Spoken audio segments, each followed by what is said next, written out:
Angkor Wat in Siem Reap, Cambodia is the largest religious monument in the world. Angkor Wat, translated from Khmer, the official language of Cambodia, literally means city temple. As far as names go, this is as generic as it gets. Angkor Wat was not the original name given to the temple when it was built in the 12th century. We have little knowledge of how this temple was referred to during the time of its use, as there are no extant texts or inscriptions that mention the temple by name. This is quite incredible if we consider the fact that Angkor Wat is the greatest religious construction project in Southeast Asia. A possible reason why the temple's original name may have never been documented is that it was such an important and famous monument that there was no need to refer to it by its name. We have several references to the king who built the temple, King Suryavarman II, 1113 to 1145 50 CE, and events that took place at the temple, but no mention of its name. Angkor Wat is dedicated to the Hindu god Vishnu, who is one of the three principal gods in the Hindu pantheon. Shiva and Brahma are the others. Among them he is known as the protector. The major patron of Angkor Wat was King Suryavarman II, whose name translates as the protector of the sun. Many scholars believe that Angkor Wat was not only a temple dedicated to Vishnu but that it was also intended to serve as the king's mausoleum in death. The construction of Angkor Wat likely began in the year 1116 CE, 3 years after King Suryavarman II came to the throne, with construction ending in 1150, shortly after the king's death. Evidence for these dates comes in part from inscriptions, which are vague, but also from the architectural design and artistic style of the temple and its associated sculptures. The building of temples by Khmer kings was a means of legitimizing their claim to political office and also to lay claim to the protection and powers of the gods. Hindu temples are not a place for religious congregation. Instead, they are homes of the god. In order for a king to lay claim to his political office, he had proved that the gods did not support his predecessors or his enemies. To this end, the king had to build the grandest temple, palace for the gods, one that proved to be more lavish than any previous temples. In doing so, the king could make visible his ability to harness the energy and resources to construct the temple, and assert that his temple was the only place that a god would consider residing in on earth. The building of Angkor Wat is likely to have necessitated some 300,000 workers, which included architects, construction workers, masons, sculptors and the servants to feed these workers. Construction of the site took over 30 years and was never completely finished.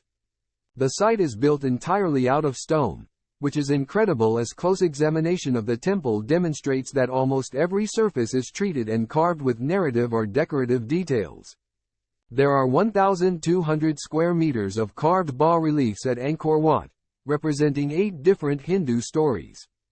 Perhaps the most important narrative represented at Angkor Wat is the churning of the ocean of milk, below, which depicts a story about the beginning of time and the creation of the universe. It is also a story about the victory of good over evil. In the story, devas, gods, are fighting the asuras, demons, in order to reclaim order and power for the gods who have lost it. In order to reclaim peace and order, the elixir of life, Amrita, needs to be released from the earth. However, the only way for the elixir to be released is for the gods and demons to first work together. To this end, both sides are aware that once the Amrita is released there will be a battle to attain it.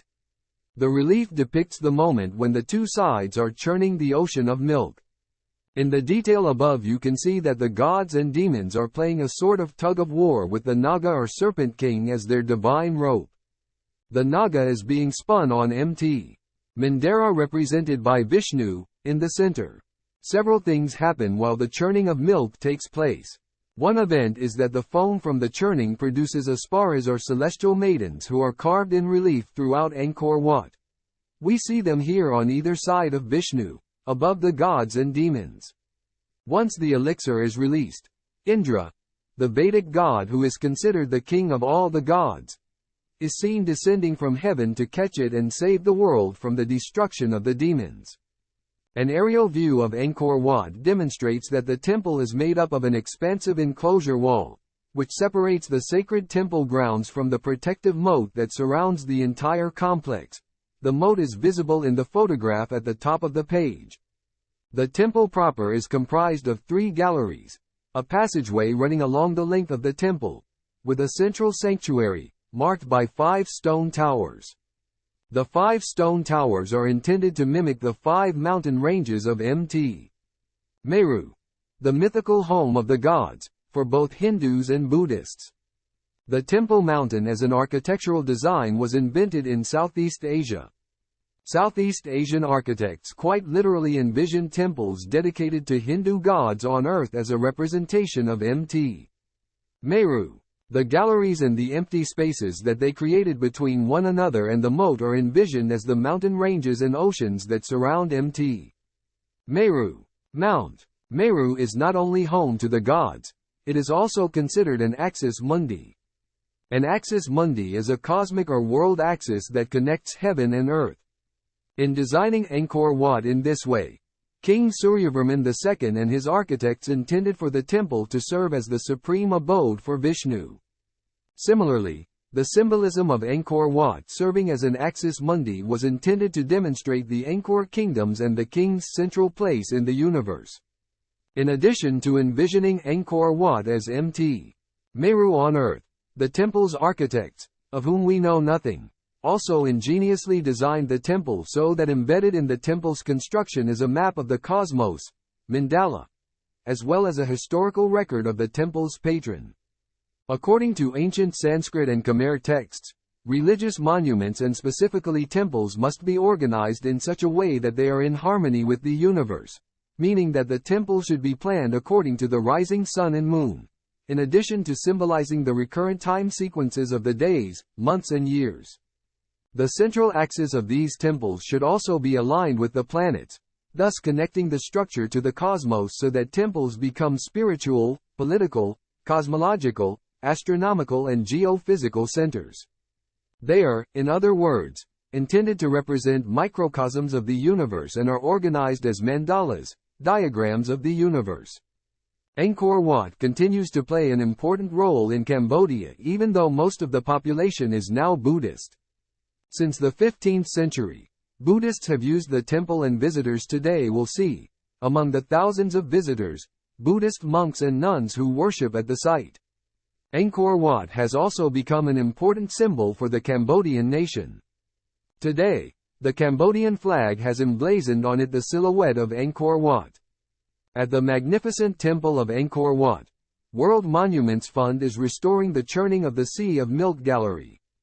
Rainwater and harmful salts have leaked through the roof of the gallery, which forms the south half of Angkor Wat's prominent east facade, damaging the fragile surface of the frieze. Without treatment, the deterioration will increase at an alarming rate, risking the eventual loss of what most historians regard as the most ambitious and finely produced stone sculptures in Khmer art.